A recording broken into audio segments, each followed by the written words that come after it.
primary ignition. This is Star Wars. Look out! Core World News. You may fire when ready. From the bright center of the galaxy, I'm Grex Kondak, and you're listening to Core World News, your online news service providing in-depth coverage of the latest stories from around the galaxy. Now for your news segment rundown for May 15th, 2022. Kyber Crystal Comics Corner. There's only one game. And now for your hosts, Ben, Grant, and Adam, to share all the latest developments from the galaxy far, far away. All right. Thank you very much, Rex. Great to be here again. Another later edition of Core World News. Thanks very much for tuning in. Good to be here with Grant and Adam doing our thing. We are going to primarily be talking about this most recent Star Wars comic book run on Marvel, the Star Wars titled run. It is fantastic, and we'll get into that in a bit. But first, we do have news, as Grex mentioned, and it's video game news, which is, you know, my favorite. I think we have a title for the new Jedi Fallen Order game that may or may not be coming out in 2023. Yeah. It was kind of a weird thing, right? It was like a journalist who had some inside information. I think the last name was Chubb. Grubb, thank you. Oh, so is this a rumor or is this like an official announcement? Not an official announcement. Not official, but it seems pretty likely. Does that make sense? Like this is there are whispers person around the galaxy. Yeah. So Grubb had this. I think it was Jake Grubb. I'm Jeff. Sorry. Jeff. You're getting so close every time. Well, at least one of us knows what they're talking about here. Yeah, he opened it up on Twitter for people to guess what the name of the new game would be, and someone got it right, and he was like, "You got it right. Congratulations. That's it." And it was Jedi Fallen Order, or actually Star Wars Jedi: Survivor. Yeah. The games are the Jedi. The series is called the Jedi series. So the Fallen Order was the first game. This will be Survivor, which is it's inspiring again this sort of like stealth mechanics and like kind of cloak and dagger systems that I'd want for a Jedi in hiding. You know what I mean? Like I hope we get some stealth. I hope there are crowds. I hope there's like a lot of AI you have to deal with that's not just, you know, stormtroopers trying to, you know, blast you. It'd be nice to interact with like, you know, non-combat NPCs in like a Star Wars game. Like I think I think that's why we love Star Wars, is sort of the adventure aspect more than the sort of combat. And so I'm hoping that we get to sneak around as a survivor. That's dead on. I know Adam and I are both like, nope, we never sneak. We go into a game, lightsaber burning, and take all comers. But that said, I never thought about this before, Grant, and I'm glad you said it. You're right. It does feel a little one-dimensional if you don't have that aspect where it's like, no, in some circumstances I can be overrun and I don't, I need to have a stealth element to what I'm doing. Also from a storytelling standpoint, based on when we assume this is going to take place, you'd expect more stealth. It's a weird, I kind of think back to Fallen Order when I'm just like running around with a lightsaber, force throwing, sabering people. And I'm like, it's weird that in this galaxy where like Luke Skywalker is running around, like there's no other Jedi. There's suddenly this like ultra powerful Jedi just like killing swaths of shredding people. Yeah. I mean, that was the Force Unleashed. That was it. We're just like, one man entered. You were depowered some in Fallen Order though. It felt at more first. You do get quite powerful, and like they're like you gotta be able to get a double bladed lightsaber. Yeah, and then you start taking down ATSTs like they're nothing. Yeah, you get good at it real quick in that game.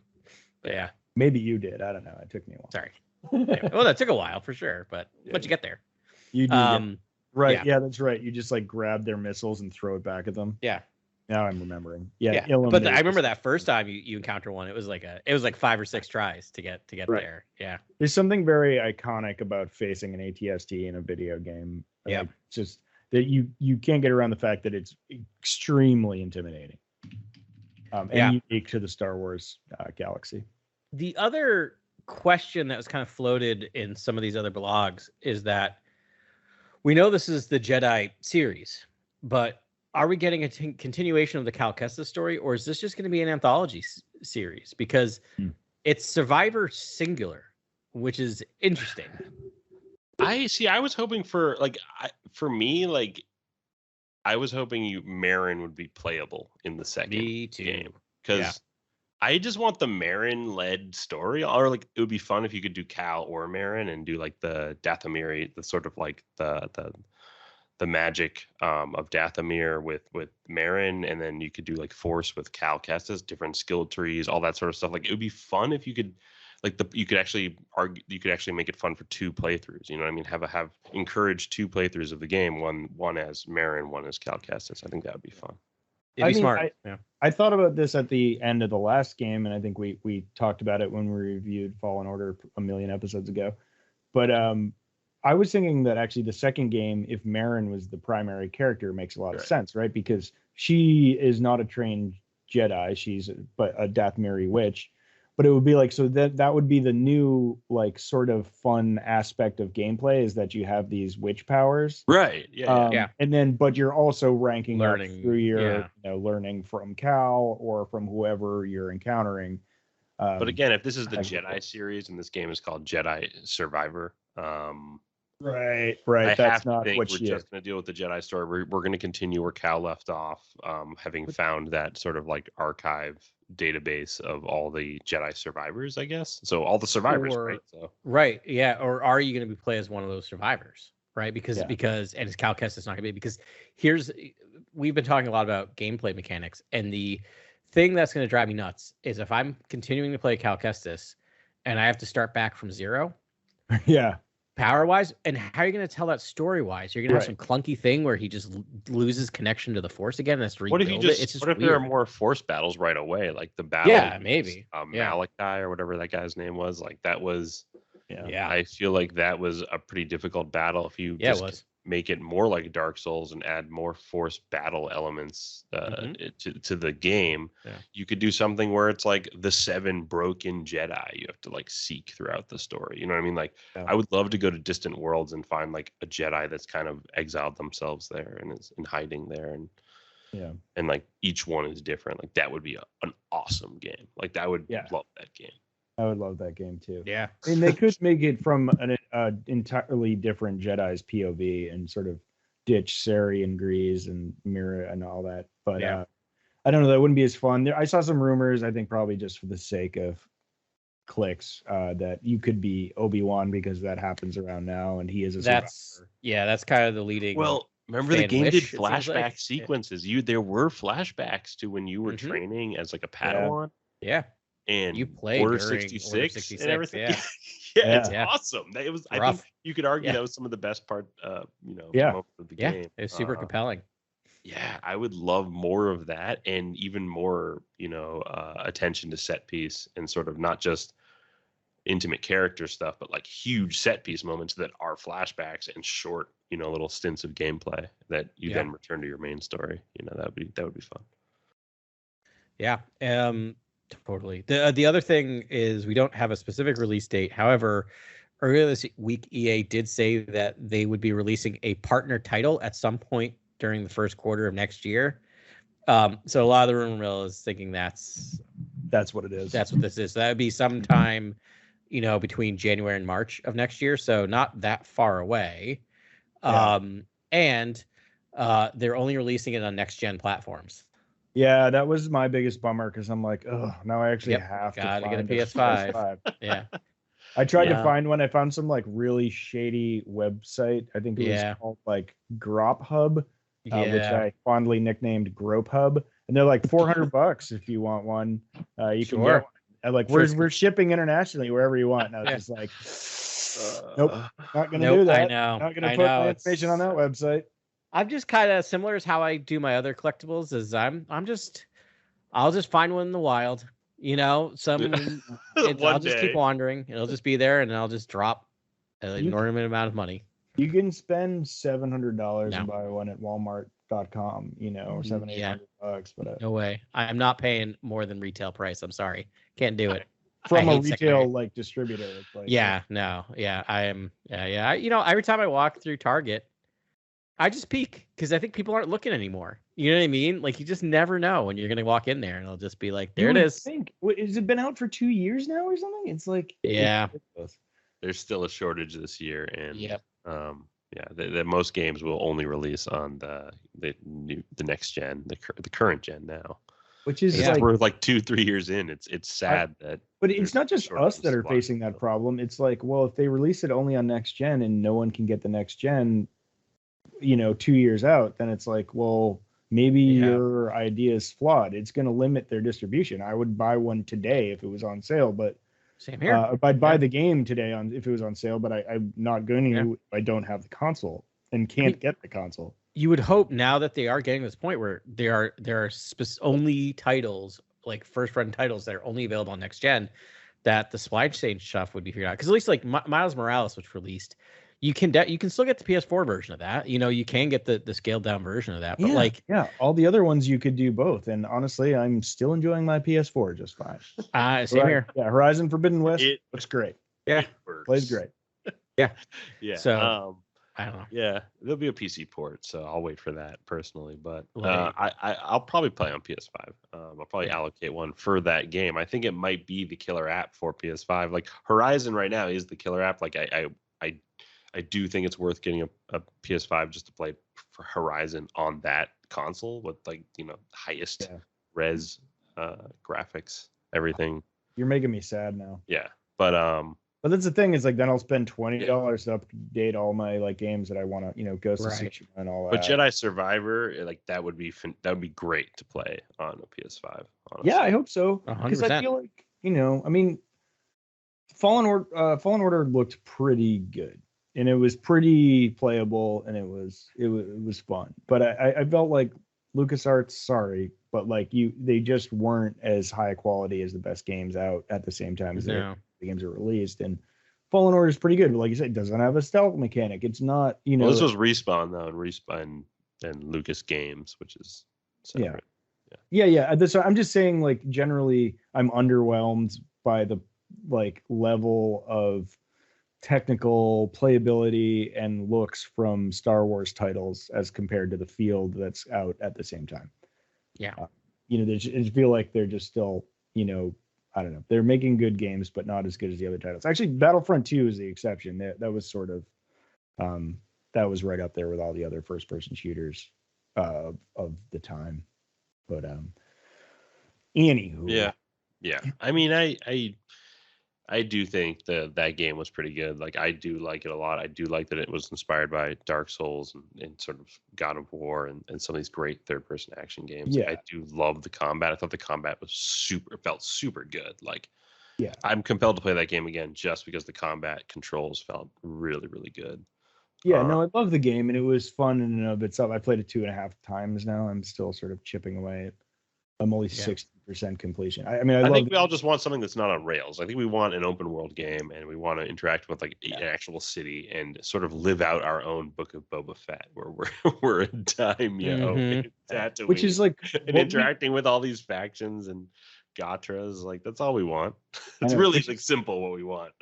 And we actually kind of got that in the Lego game, which is like, again, Legos will always have an asterisk next to it to me. I'm like, just give me my people. But I mean, they did a good job. You were like pseudo on rails, but like within that, whatever city you were in, you could go wherever you wanted. And there's little adventures to get into and all sorts of trouble that you can do, which was bold considering it was following in like all the main stories of the feature films. But Right. it was a taste. It was a taste of what's to come. Yeah. So that's video games. Let's talk about the comics. Do it. All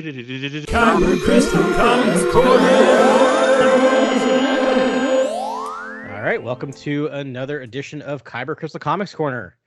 We're gonna talk about the Star Wars main run.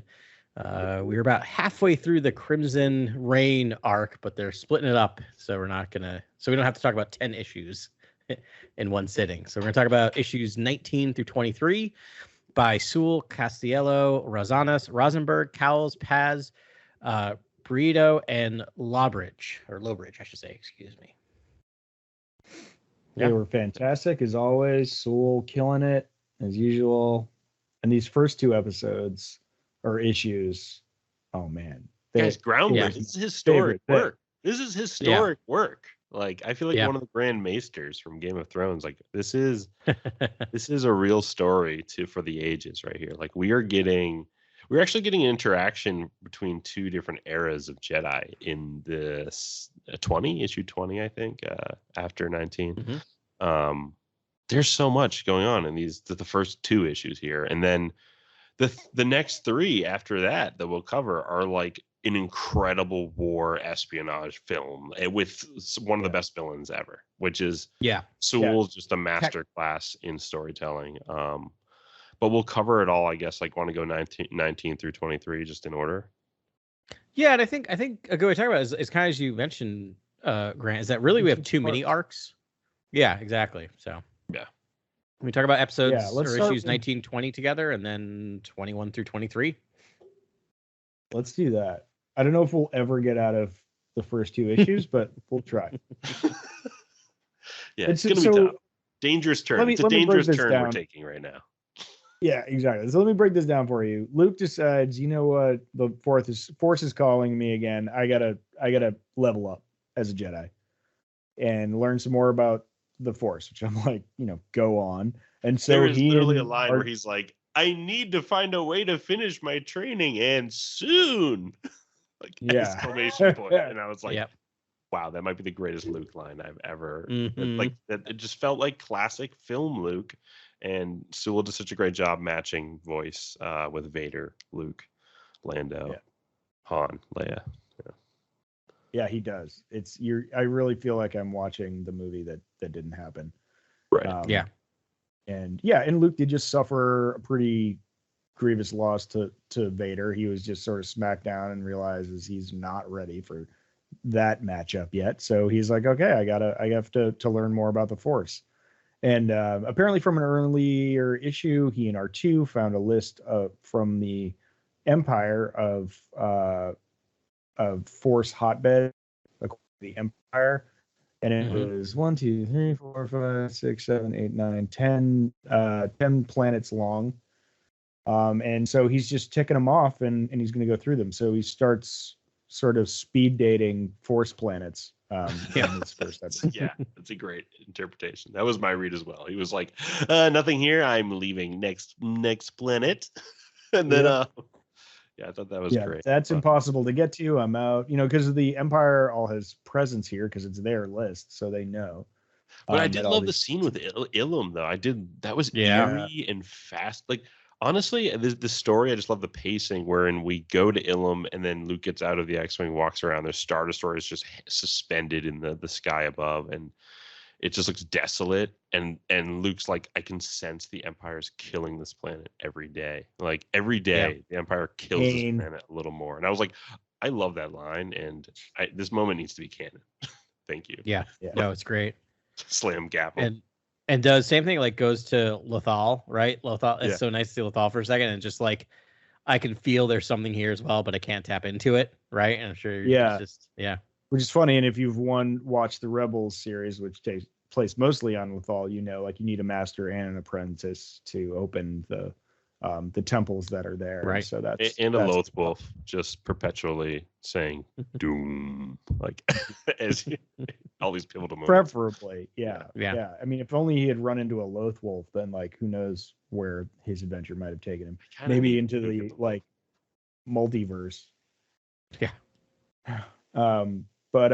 And he keeps on going, gets a little frustrated. Finds actually has a little luck, right? Runs into someone sympathetic to the Jedi. What was his name? Oh my, Coley. Yeah. It's spelled kind of like the dog breed, so he was Collie to me. Such a cool character. Again, Sewell is tying this story back to a previous issue of Darth Vader that he wrote with the Kurak Infila Jedi Master, who basically was a sort of like left the order on like this bearish vow and then fought Vader in this sort of like epic, I think, two-parter. So it was that guy. I was wondering. It was that guy. Yeah. Way back in 2017, Darth Vader run 2 through 4, I think. Yeah. And he saved Coley and his family's life to fight Vader, and then Coley is now helping Luke out because he's like, a Jedi help me, I'll help you out, and then he leads Luke to Mount Passival, where Kurak Imphali actually, I guess, was meditating in the Vader comics, and so like we know that mountain from a previous issue, but this time now it's like the Imperials have taken over. There's now a stronghold there, and we find out there's like a temple in the mountain, and it's hollow, and there's like an endless labyrinth, I guess, within there. That's so cool, and I was like, that is awesome. And it's still being excavated by the Imperials. Like that was so cool. Yeah, and we get an amazing moment with Luke trying to get into that, or deciding how to get into that restricted area, right? Like we get that moment he turns on his lightsaber and he's like, well, I could just cut through them all. Like I could just go down there and kill them all, right? Like there's that amazing moment of him having to take a beat, right? And tosses his lightsaber to R2, knowing that this is not a job for a lightsaber. Right, and he's worried about that part of him taking over. Yeah, and it mirrors what he did ultimately in how he rescues Han. He's like, I'm not even going to take my lightsaber. I'm going to just be the will of the Force without my lightsaber, and gets the job done. And this is right up your alley. And for listeners, this is a new lightsaber. This is the yellow lightsaber that he attained, I guess, in the earlier issues of this run of Star Wars. So he doesn't bring the lightsaber. That's pretty cool. We haven't talked about the Jedi mind trick aspect of this story, which is I think central. He starts the issue trying to mind trick a few stormtroopers down to is it still on this world, or is it on No, I think it was one of the previous. I think it was Arashar. I think it was Arashar. One of the previous ones. He tries to use a Jedi mind trick with his new cybernetic hand, and like has like a flash to the surgery and the pain of losing it, and the sort of like the phantom pain of it, I guess, and sort of like can't use the Jedi mind trick at first, and fails, and it was kind of a strange beat where I was like, what's the message here? And then at the end of the issue, Luke does a successful Jedi mind trick, and who's to say he used his hand or not, or what aspect of him he used for that moment. But I guess that he didn't think about the pain that time. He was able to clear his mind of the pain of being, having his limb chopped off. Right. Yeah, super powerful moment, man. Like it was just, he was like, in that instant, he was just thinking about his like, oh, this isn't even a real hand. This is never going to work. And that moment of doubt shattered the mind trick. But yeah, I mean, there's a lot into that. It talks about where he is and his like mind. And it's just an awesome beat. And then between between when he throws his lightsaber to R2 and goes down and tries another mind trick, we get a full page of just of Luke meditating, right? Like Jedi meditation, which is just such a great. And there's an amazing, like I almost both of my co-hosts currently have behind them stills from the comic. I am so lazy I never do that, but I was gonna actually, if I had done it, I was gonna take the one of him, the kind of just blue force meditation of him meditating. Which mirrors we see Vader meditating, and it's all red and gloom and like lava, and you see his like missing limbs are a different color and all that. But this one, it's Luke's form levitating above an ocean, and which parallels Yoda's teachings, being like, think of the Force like a great sea, and every movement through the Force causes currents that affect other things. And I thought that was an amazing metaphor. Yeah, the waters, ripples, currents sort of lecture was fantastic. And again, Luke only goes on this hunt for I guess. Well, I guess we'll have to spoil. I guess we're going to spoil this issue at 19, how it ends. But what Luke attains in this issue is he attains a Jedi holocron. And when opening that Jedi holocron, who other than Grandmaster Yoda appears? Yeah, Master Yoda. It's just like getting that box of Cracker Jacks and finding the prize you already have. Yeah, it was crazy because it was like it's like this takes place after Empire. He feels like his training is unfinished. He feels like he's just lost against his own father, who's turned out to be this phantom, murderer for the evil, Empire he battles. He thinks he needs to learn about the Jedi any way he can, and he thinks maybe he wasn't advancing as fast with Yoda, I feel like, and it's kind of like the subtext of this issue almost. Like it's not on the page, but it's like you feel like he's rushing to learn as much as possible. But like Yoda really was the best, and if he really takes the time to consider what Yoda said to him in the moment, like he really has everything he needs at this point. I feel like if he just ruminates on what. He's not far from that same kid on Dagobah, right? Still anxious and wanting to rush, right? And patience. Patience never in the now. Yeah. But there's an amazing Luke moment when he successfully does the mind trick to the Tomb Stormtroopers and asks them to show him. He says, "Thank you." Like he thanks them, which I just love that little touch. I'm just thank you. That's a very Mark Hamill thing to do. I mean, to me, I was like, no, kill everyone and take all that stuff. Like, I just wanted to see what they were pulling out of that temple. Like, a whole temple of stuff that for years they've been like working on this stuff. And it was that was a bit of a tease. It was sort of ingenious though, because I was like, I mean, he'll then have to go within the substructure and find that like prized artifact, bring it out. Like he was like, bring me what's the best one, your most valued artifact. Like, go. And then he had to go get it and bring it back. I was like, this is a great use of mind trick. It's a perfect use of mind trick. And again, Sewell's a master of sort of stratagem, and we see that later. Well, in the last 3 issues we'll talk about, we see a lot of strategy, and it's cool. It's really cool stuff. I think and we'll get to it towards the end, but Sewell's has a lot of strengths, and one of his biggest strengths is that he can write Jedi mysticism right next to just a war story, right? And like he is just such a great voice for Star Wars for that reason. He gets all those elements and can work them all really well. You get mysticism, you get the Force, you get lore, and then you get battles and tactics. Like we had the pillar about battles recently, and this was a perfect example. Like Star Wars Wars in the Stars, like the battle tactics and the naval, and it's not a hard cut either. It's like beautiful transitions between the stories, between the characters. Like there's never a lost beat in terms of a graphic match cut or a sort of like a way to connect panels, a way to connect ideas and internal thoughts, like the panel, we'll get to it later, but Kes Dameron sort of staring into space. We'll talk about it later. It's literally like the coolest use of comic paneling I've seen in a long time. I mean, we talk about how many like great comic book writers are, and they're great, but like to me, name a better Star Wars writer than Charles Soule. I'll wait.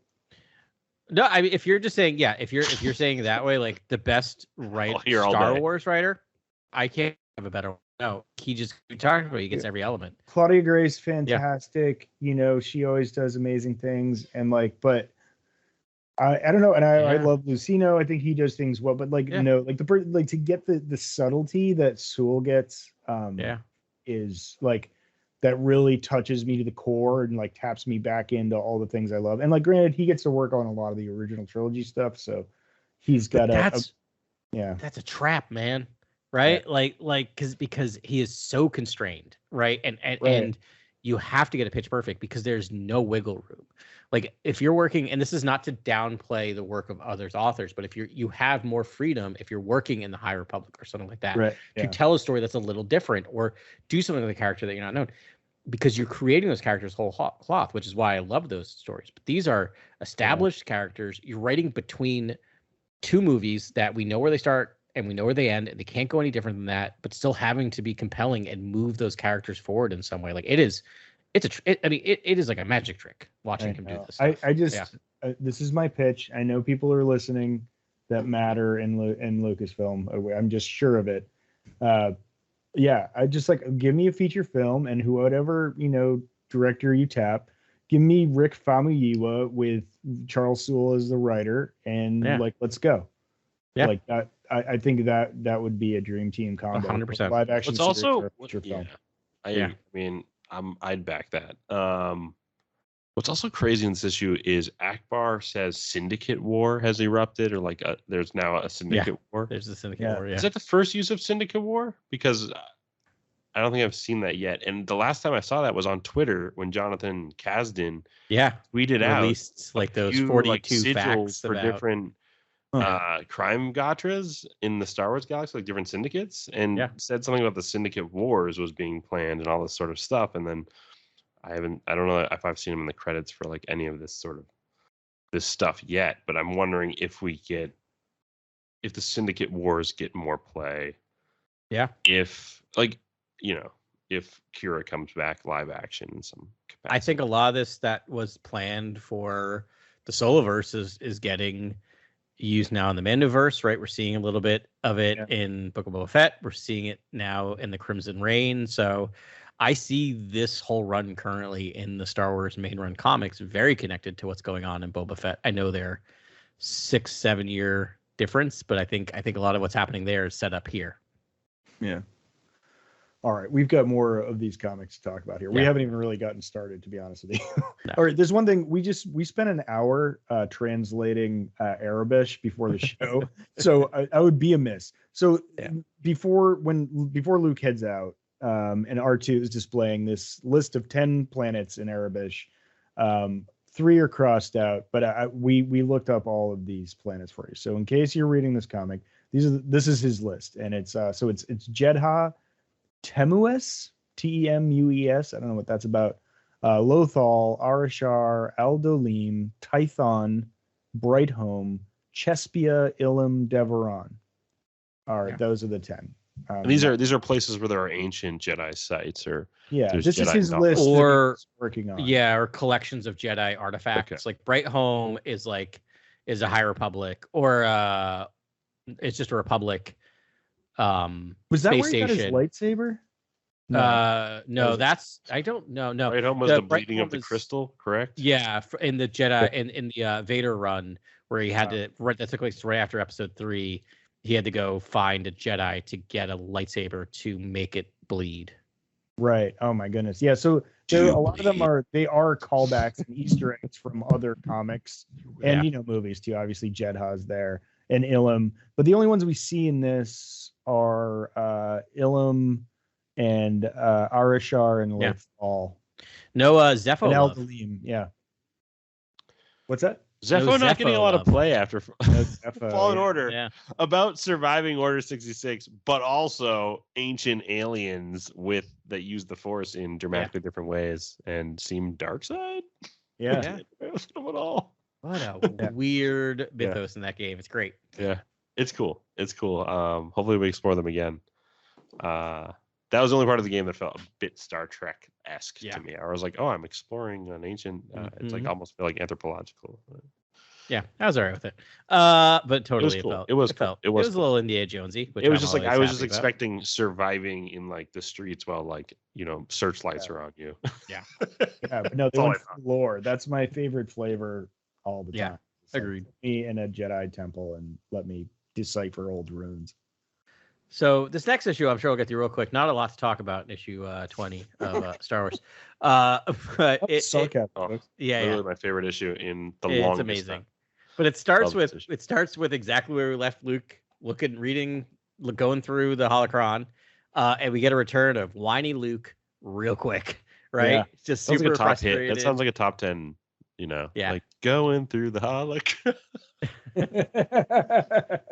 But feels like he risked all this work, all this time, and got a holocron recording of basically everything that Yoda had already told him.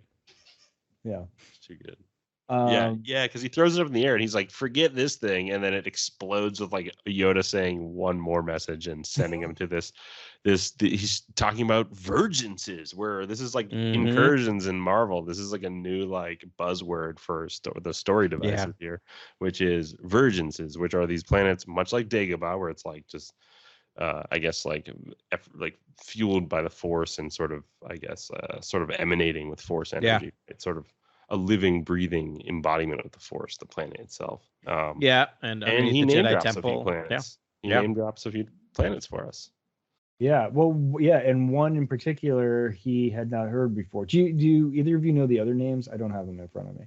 I know I think he says mentions Jedha. yeah, and- Jedi. Jedi Well, I think is- he mentions also is it the Jedi Temple on Coruscant? Coruscant. He's like Coruscant. Coruscant was built on a virgin. So the temple was built on like a virgin, and a dark if you- a dark side. But it's a dark side. right. version, Yeah. right? It's a dark side. Where is I honestly maybe that's the device they should use to go back in time is when was that a Sith temple? Go there. I don't know, Do but that. like it You is know what I mean? canon. Like- They keep mentioning it. I'm like, where's that story? Like, Yeah. show me that That's a good way story. to go back, honestly. Yeah. Yeah, Yeah, I it's mean, true. we get a little bit of it in Dooku Jedi Lost. Mm-hmm, They talk about it a bit there, and that's pretty much it. I think Yeah. we don't get too many. I always thought the Jedi trials were like, underground in like these kind of like cyclopean stone labyrinths with like Yeah, booby With a traps. I minotaur. always thought the Jedi trials were like this really difficult thing you had to do as a Jedi, and I've like kind of never seen it. You know? yeah, because they always keep just being like, whatever you pass, like Yeah. in the Yeah, and era, I'm like, no, and I need to like see pressed like into duty. acrobatics and like the Yeah. mental. And that's- fitness and- Right. That's kind of the thing, Ben. Is like the only time we ever see it in any form is that it's during war. Like we see it during the Yeah. Clone Wars. We see it during now a little bit with the High Republic, but it's always just like battlefield, like you mentioned, like battlefield promotions, right? Like you've proved your Yeah. mettle, but like no, I want to know like how is this institutionalized prior to times of Right. war? You Right, do what get in was- Jedi yeah. Fallen Order. Speaking of Jedi Fallen Order, you do get, to its credit, you do get some really fun like sort of Jedi danger room like trials. Jedi Yeah. trials It's stuff. true, yeah. Yeah. Yeah, but it's not the trials. And I'm trying to think if we ever see it. I thought like Ahsoka was gonna have to go through some sort of trials. And But I yeah, always thought the trials were like it's like you're jumping over like an abyss. Like it's dark. Like there's no bottom to what you're. Right. Well, didn't you always right. think You it don't was more like survive the the trials. You like don't make it. I you always know? pictured it more like I mean, and I'm sure this is how George pictured it because as we've learned, everything is from Dune. Is that it's from like the Bene Gesserit, right? Like it's Yes. it's a mind test, right? Like it's a Yeah. test of Yeah. one's mind, not really Right. one's strength, right? Yeah. Yeah, it was what they're doing. Actually, and I just finished Wheel of Time, and they actually, I think it was Sanderson was the one that wrote it, but they actually finally showed the trials to be a Aes Sedai, Mm. which I think it took them like 13 books. to That's actually good. show I'm like, good, I'll find out in 12 books. yeah, don't worry about 12 it. books It's coming. later. It's Um, coming. But yeah, and that's exactly what Egwene goes through is what I was kind of imagining for them, in case there's any Wheel of Time folks out there. Very Oh, I'm cool. sure there are. Should we talk about? Oh, so then he learns about these planets that are virginses. Yep. Yeah, Let's circle there's- back to where we yeah. start here. right. And there's Virgin. one he doesn't recognize, and it's the Living Sea of Gazian. Yeah. Living Sea of Gazian. And he's like, what's that? Yep. And So- then we enter a horror story. Yeah. So he goes to Gazian, the Gazian sector, and finds the planet and lands somehow on something. Wild Instead- that there's a landing dock right there. Like Yeah, that don't worry about that. Don't think Yeah, too hard landing about that. pad just amongst mushrooms like that. Yeah, was- mushrooms that uh, Luke thinks he's just gonna walk on top of for Yeah. some reason. But by the Meanwhile, way, notice that's called just a- quick check. Talking Yeah. about like testing your mental awareness. Yeah. Would you step off that platform onto Nope. that bed of mushrooms? Because No, like no, that's a giant. That's for called me. a That was- living sea. Who Yeah. walks on seas? No one. It No is one. a That's a bad giant no decision. for me. Yeah, Jesus. Yeah, he's like, no, this is going to work out great. And it's like a person that sees like a lily pad and they're like, that looks stable. Yeah, I'll go that step. could hold me. Yeah, You can we know, talk about how he just rocks. falls through immediately? Like it's just like Yeah. snaps him and he's gone. Like right into No, the he Yeah. took like one step on the mushrooms, He and I was did. like, "Is he gonna do a thing?" And then it was like, "No, he's not." It's like, And then yeah, we it's get, the like- world's Does everyone worst fall mushroom. right there? By the way, does everyone take that one fateful step? I mean, yes, based Yeah. on what we see, yes, that is where everyone goes, which I don't know why, but yeah. But like the Yeah, they Vorp put a or Star landing Wars pad there mud just to- mushroom. Yeah, Yeah, just to draw people in. And then we get this like Condense full the kill zone. page of him like sinking beneath the mushrooms and like his eyes rolling back in his head and his like face getting all weird. Ugh, it's upsetting. It's kind of Yeah. like all red and looks like synapses. It's kind of Yeah. like looks like thickets of like Yeah. vegetation, but also like synapses within the brain. Like it's and all red. It looks like looks like blood almost in a lot of ways. Yeah, Yeah, it's it really does. bonkers. Yeah, it's the world's worst mushroom trip. It's just like, what if you just did the Nestea plunge into hallucinogenic mushrooms? Yeah. But kind of what happens, and then all of a sudden, poof, he's in sort of no space during this weird sort of forced trip, and he runs across a stranger. Yeah. And we know this stranger because we sure are do. readers of the High Republic. And so if you're not readers of the High Republic, good news. We're going to tell you who he runs into. Yeah. Elzar Mann. Yeah. The man. Man. A man. Yeah. The man. Yeah. It's so cool. Like that. It's awesome. He's here in this issue. Yeah. It's one of those things where, sometimes it can feel like, you're like cross promoting things and doing everything, but it just felt like organic to me. Like it didn't bug me. Like I love the fact that we're having this cross generational conversation between Luke and Elzar. I'm in. Yeah. Is Elzar the Luke Skywalker of the High Republic? I think he's the Qui-Gon of the High Republic. Yeah. I think Qui-Gon is closely related to Luke, I think. So yeah, Right, I would say there's we a know that, similar. There's similar. Filoni aspects. thinks that Luke is more Qui-Gon-esque than anyone else. We talked about that last week. You're right. Yeah. But Elzar's a little cockier, right? He's a little like, he's almost Obi-Wan like in that way. Like he's a little jokier. Like he's got a sense of humor to him. Yeah. Yeah. It's interesting. So we get more. So this is Elzar Mann. He's one of the, big three from the High Republic as it started with Charles Soule's, had the first inaugural book there in that run for the High Republic. And he's an interesting character. He's sort of like a free jazz Force improviser, and he's always learning and always trying new things with the Force and trying to use the Force in different ways. And he's a little volatile, and because of it, because he's a little loosey goosey and he strays a little close to the dark side sometimes. So he's an interesting pull, but like we just get a really nice version of him. I mean, he is a cool guy. Like he's constantly like in meditation, trying to understand more, and you can't fault it like that. But it was just such a cool conversation between Luke and Elzar. And Elzar gives him some sage advice. Yeah, and real quick, well, let's get into that. But before that, I just want to say, like, as what's happening here, discussion is that basically in the living seas, anyone who enters it is imprinted. Yeah. And their imprint, which is basically like a scan of their brain up until the moment they leave, lives there forever.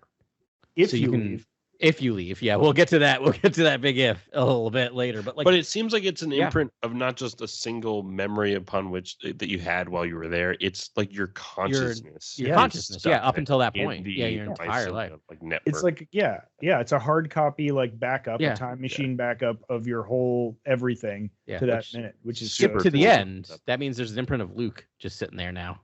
Yeah. Oh, I mean, of dumb Luke. Yeah, I know. That was not great. Your best Luke, that was the one. I thought that was really successful kind of horror note in the storytelling. We'll get there. Like, that was awesome. So he sees himself and he just goes, "Ugh." Like ugh. It's like, he was like, "Oh god." That's when you have to leave. Yeah, that makes sense. Yeah, it's like gotta go. Yeah, bye. And Elzar's like, I wish you could stay longer. We could talk about so many things, and you could talk to Elzar Mann forever. Right. Well, I mean, he does talk to him for quite a long time. What makes perfect sense about Elzar talking to Luke is he's kind of arming him with the advice he needs for that moment, which is to hold on to the Jedi dogma like lightly and to just see it as like a framework for like using the Force and utilizing it without safely, without harming anyone. That's sort of what he hints at with Luke, and I was like, that's what Luke is bringing into Mando. That's what Luke's bringing into all these new stories that we're seeing. Luke, I would say that he has now become this sort of the ultimate pacifist Jedi, and it holds onto the Jedi doctrine lightly because it's dangerous to be too stringent with too dogmatic. Yeah. And the cool thing is we don't know which Elzar Mann we're getting or when. Like maybe he's the one we've already seen, or maybe this was someone this is a version of him in the future. And we don't know what's transpired since then. Well, he did say at one point they talk about Jedi.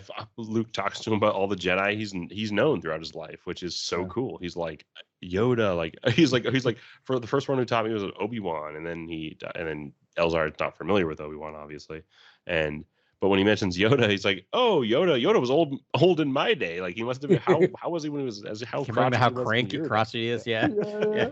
That was hilarious. Yeah, that was a good beat. That was cool. Like, and there's something really poignant about that too, because Yoda, more than any other character, kind of symbolizes like life to me, and like the way he connects across people's lives is really cool. Yeah.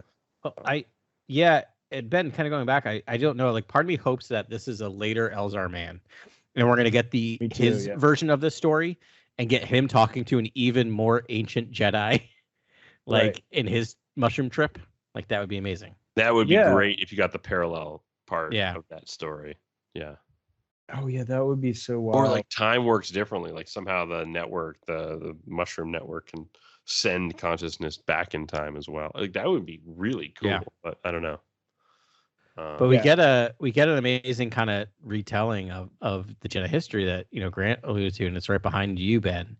And it was really just well done, and it made me really hopeful. I know that sounds like a weird moment, but sometimes, like, if you think about like the Jedi we were exposed to in all 9 movies, we've never seen like prime Jedi, right? We've seen them at the tail end in the prequel.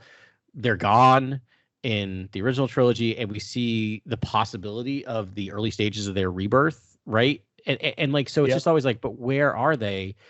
And we just get this thing is like the Jedi are what the Jedi are needed. What's needed of the Jedi are what the Jedi are in any given moment in history, which is kind of wonderful. Yeah.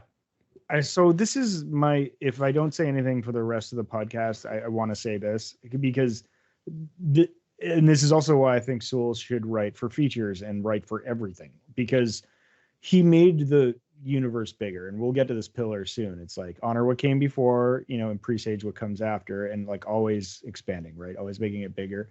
And 2 things. One is that like he's like, oh yeah, there's all these artifacts. We're not even going to see those, but we may see them later, and like in the various temples that he can't get to. But it's just like our cup filleth over. Like, don't worry, this is going to be huge. But I'm going to read this page because it's great. And it's him talking. This is Elzar Mann talking about the Jedi, and he's like, the order tends to be what it needs to be for any particular time. Sometimes we're warriors fighting forces of evil. Sometimes we are teachers bringing the light of knowledge to the galaxy. Sometimes we govern. Sometimes we do the opposite, drawing inward, studying the Force and its mysteries. Sometimes we explore. Sometimes we do all of those things, and sometimes we are carved down to almost nothing. Those who are left must bear the responsibility of being one last bit of light in a galaxy filled with endless dark.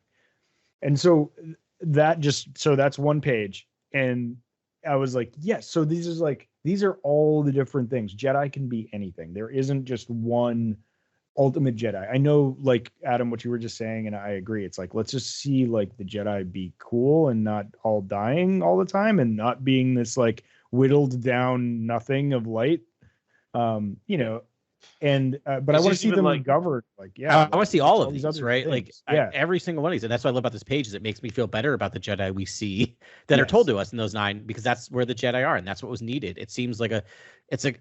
I mean, to me, it almost reads like, this sounds so weird, but we're at the moment of like, so you need a controlled burn sometimes, right, for new growth to occur, and we were at that moment of just needing to. It sounds horrible because we lose so many Jedi we love, but we needed this kind of culling of the Jedi to get them back to where they need to be. Like I want this, as a poster. I just love this page so much, and just I'm glad you read it out because it's written so beautifully, and just the very simple, couple of 4 panels just is everything you need. Yeah, about the history of the Jedi. Yeah, the one that's behind me now. Maybe this will make the video, maybe it won't. But it's some Jedi talking to some humanoids that are 3 times the height of them in a like Greek pantheon. Yeah. And it's like, oh, it's wild. That's wild. Yeah. They just messed with scale. That was enough. Yep. It's great. Yeah. Yeah. But yeah, it's great. Grant, do you have any thoughts on that? No, what's also great is that Elzar's like, I don't know if I want to know what happened to the Jedi if you're searching for the last vestiges of like of the order. Like, what happened to them in your time? Like, that sounds terrible. It sounds like it sounds too bad to even learn about, because it's gonna be tragic. And it is tragic. And that we talking about the whittled down Jedi Order. I mean, that's what we have. That's what we've inherited. That's what the stories have pushed forward with, and the sequels we still don't get the temple. Like, I almost think we do need to lighten up the galaxy a little bit and get a temple going and get a sort of Avengers of the Star Wars galaxy going with this new kind of cadre of Padawans. Like, something fun for just the masses to just latch on to. Like, I feel like that just needs to happen soon. So I think it has to. I think if Star Wars wants to keep expanding and be a giant franchise, it's got to do something like that. It just has to.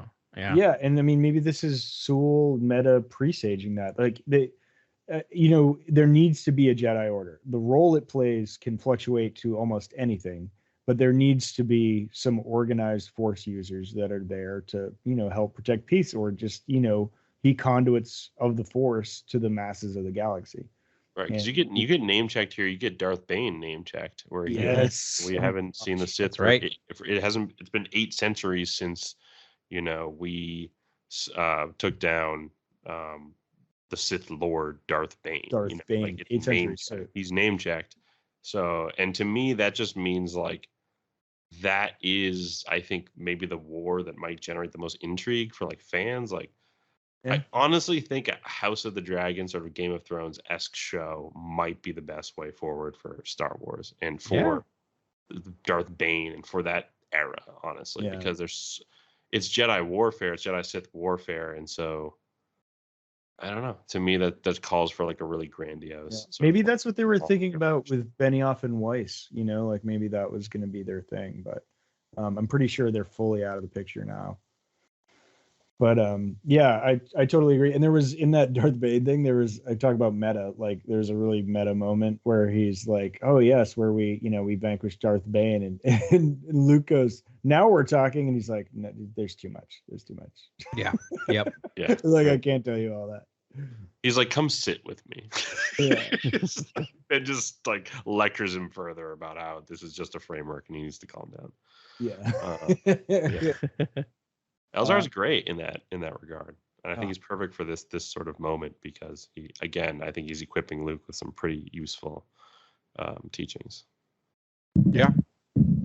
So then he's like, "Yeah, there's a lot of people here. All right, there's a lot of people here. Like, you can say and talk to anyone. We're always here for you." And he sees Yoda down there, even though Yoda's not dead, so he must have visited at some point. I think Qui-Gon's there. Yep. Qui-Gon and a young Obi-Wan, based on what I'm seeing. Okay. So maybe that was one of their adventures. We might see. Yeah, you do see Qui-Gon. You do see Avar Kriss. Avar Kriss was there. Stellan Gios. Yep. Oh, Stellan was there. That's the other guy. Okay. Yeah. Stellan's in the background. Yeah. And then 3 could be anyone, depending on where Star Wars goes in the next 20 years. Right. Yeah. And then, like, I love the bit where Elzar's like, "Whoever said it's easy to be a Jedi? Like, being a Jedi is hard. Like, we always thought it was hard. Like, there was never a doubt where we thought it was easy. Like, it shouldn't be easy." Well, and the thing is, like, you don't have to be a Jedi. Like, that's his big thing to Luke, is like, you don't have to do this. Like, this is you. This is your choice. Yeah. Pretty cool stuff from Elzar.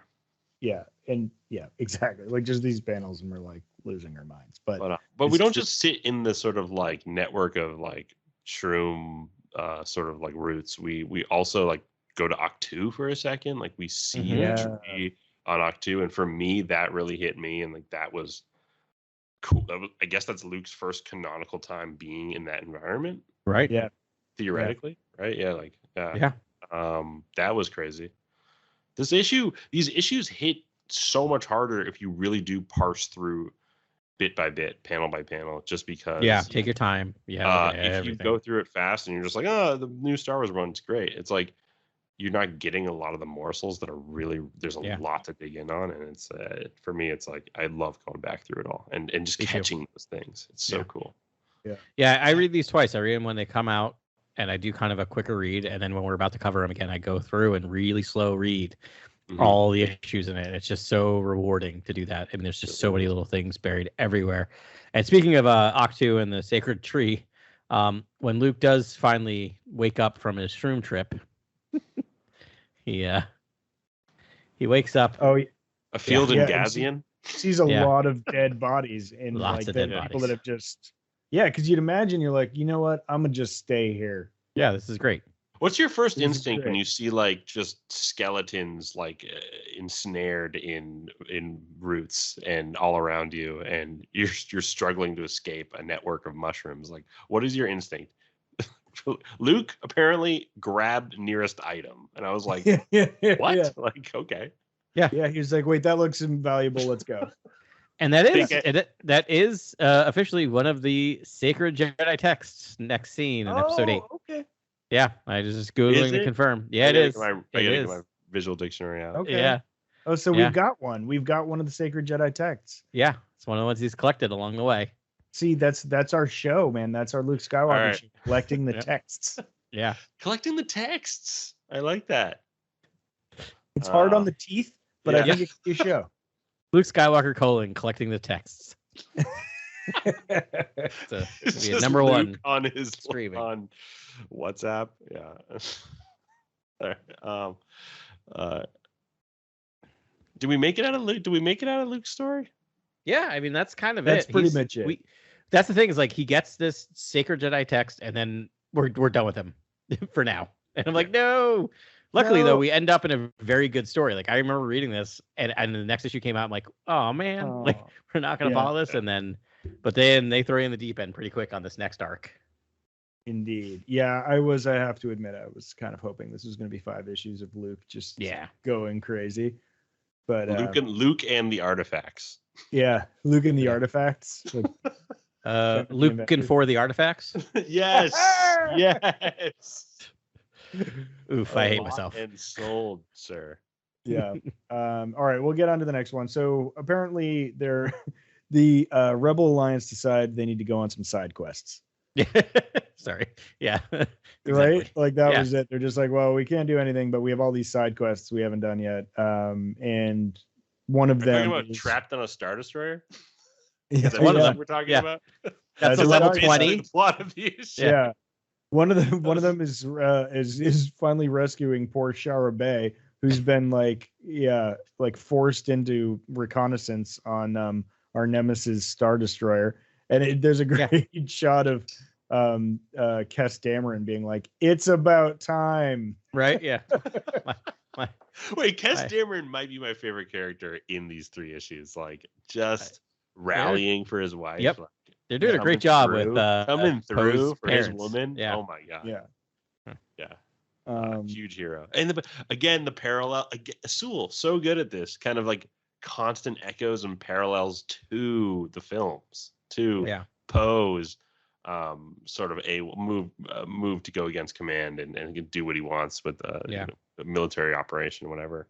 Kes does the same thing in this issue. Yeah, and I mean, so what we're talking about is like I don't know, like 7 issues ago. I don't think it was that long, but it feels like that long ago.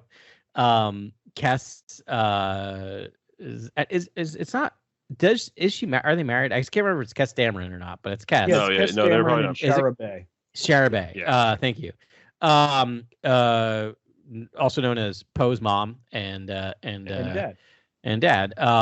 So Kes was part of a Starlight squadron that were running a op to go do something anyway, and they get separated and she gets stuck on Tarkin's Will, the name of the Star Destroyer that was at the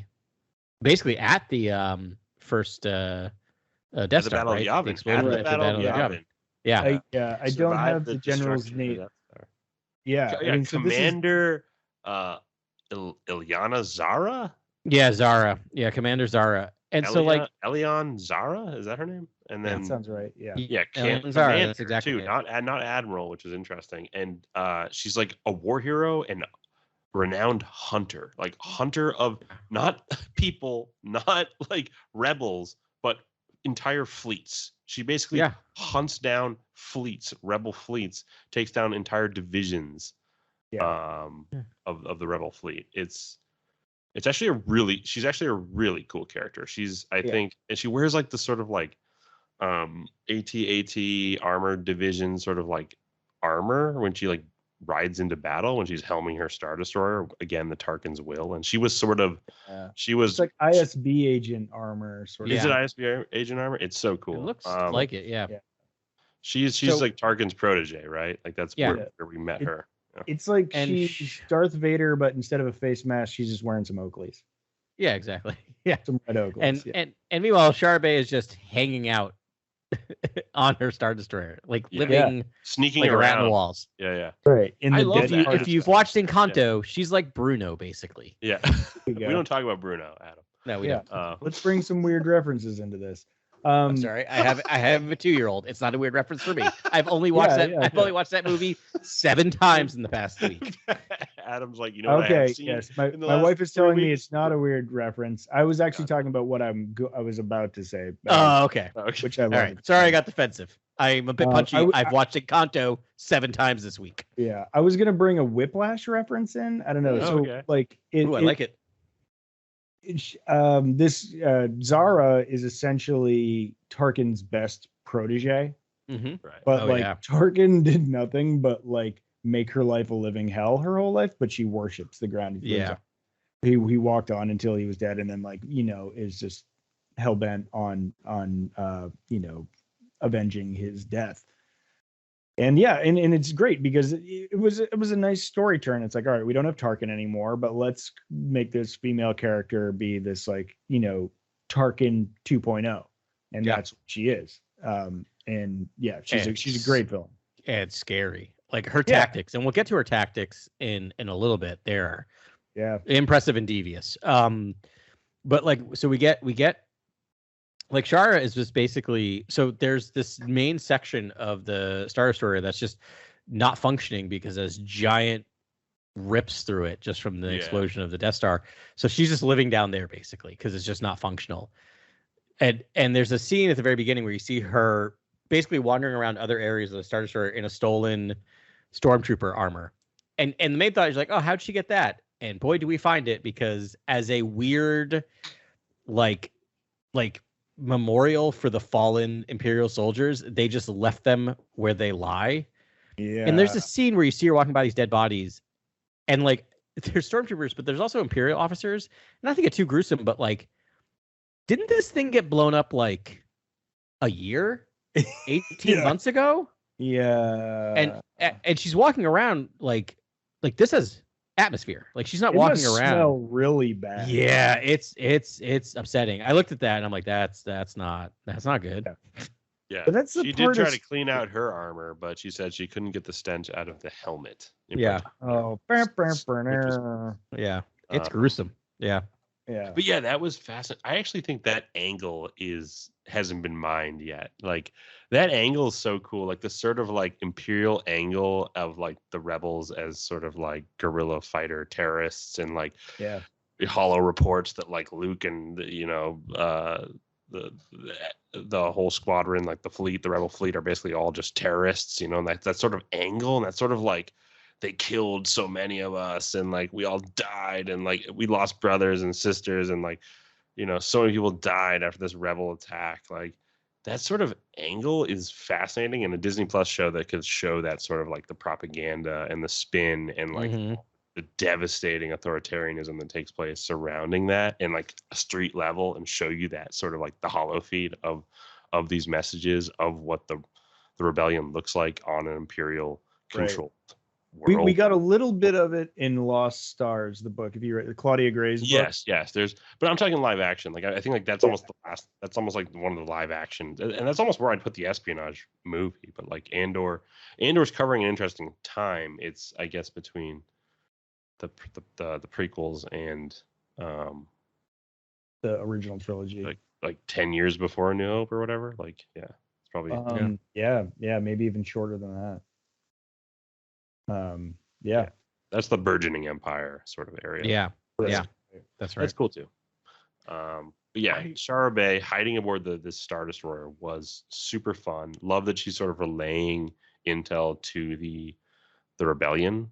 But it sort of felt like Interstellar, where like the message takes like days to get there or something. It's a little unclear time wise. I also think there's a scene where you just have her like scavenging in a Star Destroyer by herself. And it just reminded me of Rey. Yes. And it's such a great Sewell moment, especially because I really do think I love in Rise of Skywalker.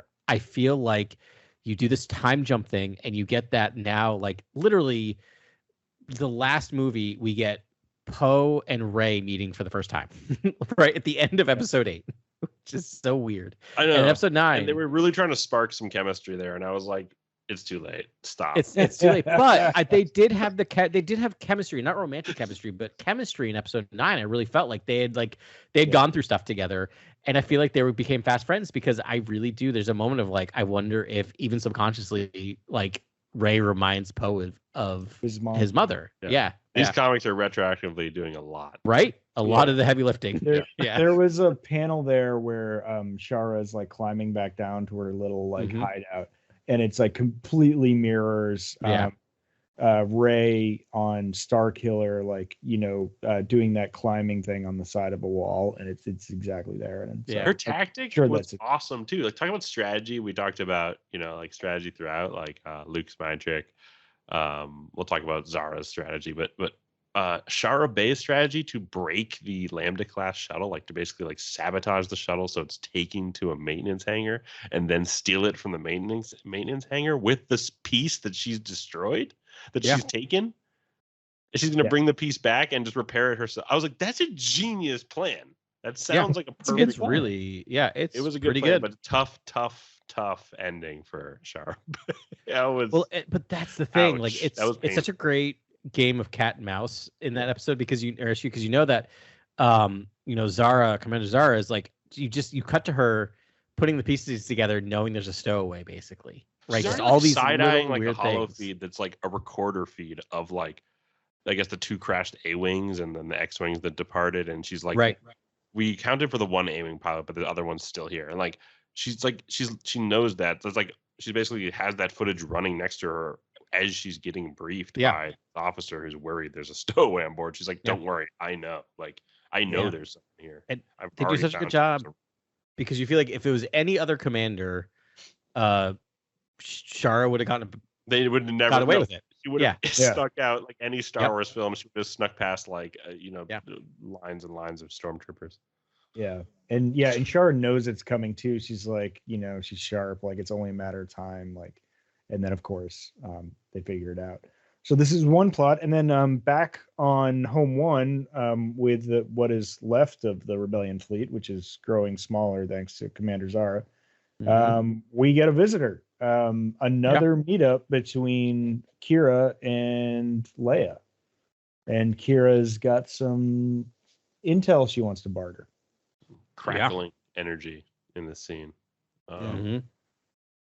Yeah, it was. Leia felt like she was sort of the aggressor in the scene, where Kira felt like she was sort of the mastermind character in the scene. Yeah, like Leia was like, "You're the reason Han's in carbonite. Like Chewie wants to rip your arms off. He might just do that. He's gonna keep this dead for a long time. Like, or we don't like you. What do you want?" She's like, but then Kira's very sincere at the end of the scene and being like, "I want to give you this information. I want to give you these tools, but I also wish you succeed, and I truly wish you succeed," and like is with the rebellion. And I felt for the first time Kira is now solidified, I think, my trust, and like I think she is here to use her agents to support the rebellion, but also cause chaos, as she said. And I was gonna say, oh, good that she's doing what she wants to do. Yeah, I don't trust her. She does say cause chaos, and I don't know, like I read this more. The more I read it, is that they're to pass a line for now. Yeah. No, I get what Grant's saying. I mean, I think she's still the Kira that we saw from Solo. I know she's gone a long way down this path and has this mastermind thing, but I think she's inherently a good character that wants the galaxy. But she needs power first and control, and has set up this incredible network of spies within the rebellion, within the Empire, and it's made for some really interesting reading through this Crimson Reign series. I agree, and we get this amazing scene where Chewie just has his bowcaster, his finger on the blaster, on the trigger of the bowcaster, and I love that moment of just like, that's the true danger scene, the hologram. Yeah, well, no. So what I like about this, because I read it twice, because I thought we got a hologram, and I'm like, I do not want holograms like this in my Star Wars. It feels weird. What was And it? they cut. It's his mind. It's so there's a later scene. Okay. He's shooting against remote droids, and he literally says, Chewie's been spending his time practicing assault on Jabba the Hutt's palace. He's visualizing in his head, planning his assault. He's even programmed training droids to act like Jabba's guards. So like what we see is his mind. So it's not an actual. Because I the first time I read that, I'm like, no, this is not Star Trek. They don't What have. that says is like he's this. been there Right. It's a before. danger room, right? Yeah. Yeah, he's been there before. Mhm. Yeah, it's funny because he's like blowing away Boba Fett, and like Yeah. Boss comes around the corner. And Yeah, that then- was cool. Yeah. I like when they do that stuff like that. It's super. It's the visuals are awesome. Yeah. That's cool stuff. Yeah. but yeah, Does man, that validate guys, the cover? everything's better. Everything's better when Amilyn. Yeah, I'll Holden give it to him. is around. Yeah, I was about to say, yeah, we get some Holdo. Everything's better when Holdo's around. I agree. Yeah. I think Leia says that verbatim. Yeah. She's like, everything's better when you're around. There's Yeah. also a And scene. that was great. That was comforting. This is going to be so random, but there's a scene where they have Leia drawn next to Holdo, and I'm like, oh, that's right. Carrie Fisher was tiny, and Laura Dern is tall, and like there's a scene where I'm like, it's like she's got like a good foot on her at least, and I'm Yeah. like, oh yeah, that's right. That's exactly how It's like accurate. how tall those actresses are, but it's just you just don't see them, right? Like in Right. movies like that, we're like, oh man, I forgot that. Yeah. Last Jedi, there's a couple scenes, and that's but you probably don't get the right perspective. And, Yeah. But most pivotal, Kira does share the whereabouts of the second division of the fleet, the Rebel fleet. Yeah. I guess the last remaining Last fleet remaining that hasn't been fleet. hunted by Zara. Yeah. Yeah, and that's where it all goes wrong. And through a series of events, they end up the whole entire rebellion fleet versus just Zara and Tarkin's will over the planet housing the last rebel fleet. Yeah. And- The Battle of Panisia. Yes, Yeah, I mean, right. the slaughter of Panisia, like Right. The it is, Yeah, it's rough. gruesome. It is real rough. It's like this is like more Empire Strikes Back than Empire Strikes Back in some ways. Yeah. Yeah, it was so It's dark. vicious. I thought it was honestly a devastating issue. Like, one Yeah. of the best he's written.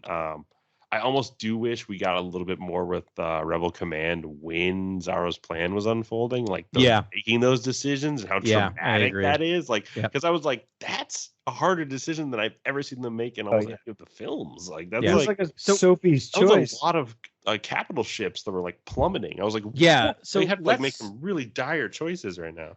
I want to run through the tactic here and follow me and correct me if I'm wrong. So Okay.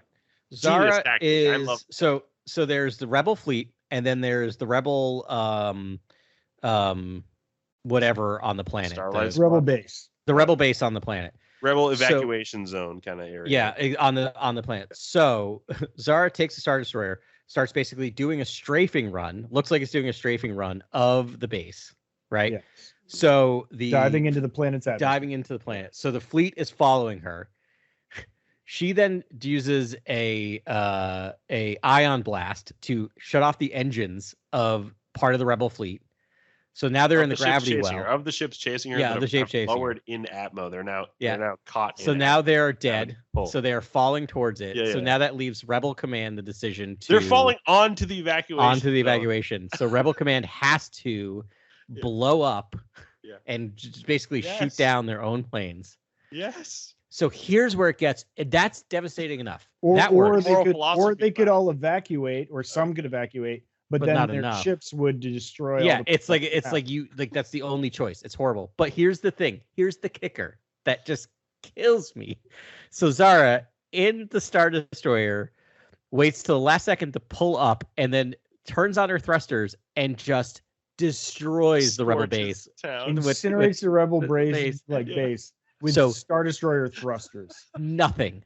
So the rebels get nothing. Like they've lost the rebel base, they've lost all of those ships. It's Yeah. awful and ingenious. Like it Yeah. is the most it's the most tactical thing we've ever seen, I think, in a Star Yeah. Wars. It was nuts. At least from Yeah. the Empire, From the some sort Empire, of yeah. actually, For sure. creative maneuverings. Yeah. Yeah, it was dark. So it seemed like they kept back half the fleet to sort of protect. So it's like the rebel fleet as we knew it just got cut in half. Yeah. Yeah. Also, it's like those sinister little bits where she's like, they won't even have enough time to evacuate their personnel in the fall to the planet's surface. Like, these giant capital ships aren't going to be able to evacuate everyone before they hit the ground. And I was like, that's so terrifying. Yeah. And this character is threatening. I was like, this character is truly threatening, and I never want to see this character get a hold of any more technology, any other ships, any other large Star Destroyers. The one counterpunch that the rebellion gets in is that Kes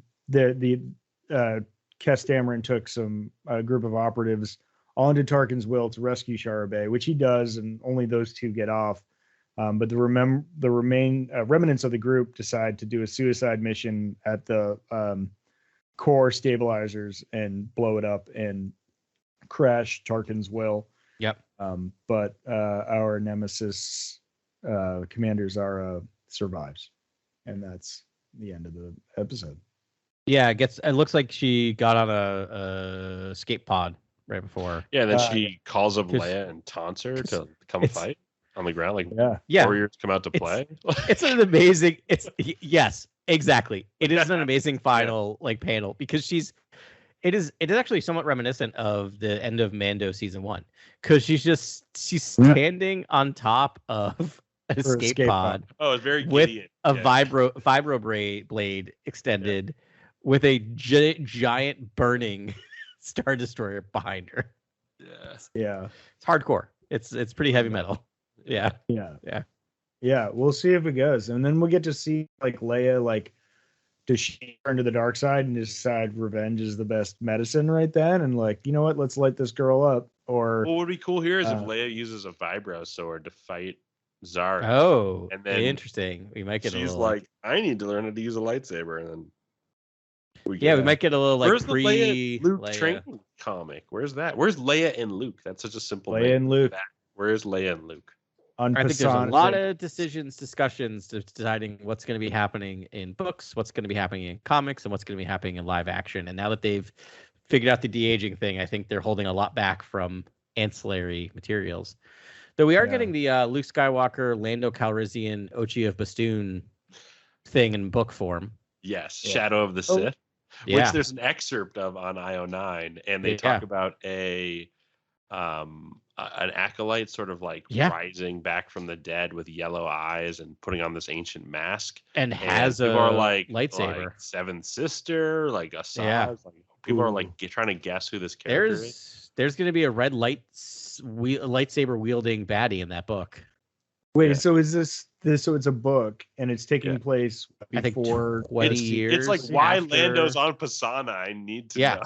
Yeah. Why is he there? I think the time frame is 20 years after. Doesn't he own a planet or a moon or something? I don't know. He's up, he's down. He's owning moons. He's owning cloud cities. He's losing them. Who knows?